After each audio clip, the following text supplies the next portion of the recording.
Hierdie boodskap na jou toe gebring deur Skatte in die Hemel. Gaan sluit graag by ons Facebookgroep aan vandag. Vanaand se skriflesing kom uit Matteus 21 vers 5. En laat ons op mekaar ag gee om tot liefde en goeie werke aan te spoor. Vandag se boodskap is getiteld Moedig mekaar aan.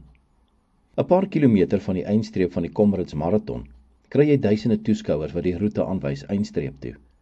As toeskouers 'n familielid of vriend sien aankom, het hulle die persoon se naam uitgeroep, gewaai en geskree. Net 'n bietjie verder, hou aan, jy's amper daar. Na die hardloop van so 85 km van die 89 km, het baie mededingers geloop en was gereed om tou op te gooi. Dit is ongelooflik om na die uitputtende atlete te kyk en hoe hulle die tempo optel as hulle iemand sien wat hulle naam uitroep en aanmoedig.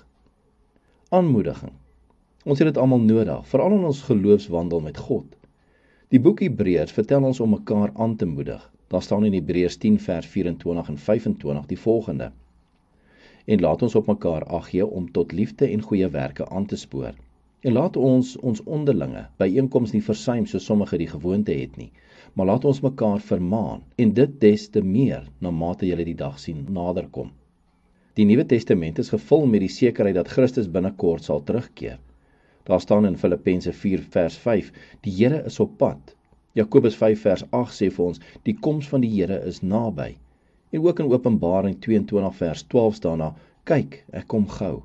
Soos ons kan sien hoe die dag nader kom, laat ons mekaar in die geloof aanmoedig.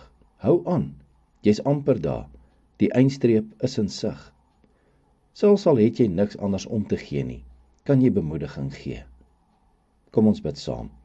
Ons Hemelse Vader, gee ons die wysheid en krag om mekaar eerder aan te moedig in ons wandel met U, as wat ons mekaar sal afbreek, en vra dat U Gees altyd die lig in ons pad sal wees. Ons bid dit in Jesus se naam. Amen. As U soortgelyke boodskappe wil ontvang Maandag tot Vrydag, sluit aan by ons WhatsApp broadcast groep. Stuur net jou nommer na 072 581 2973.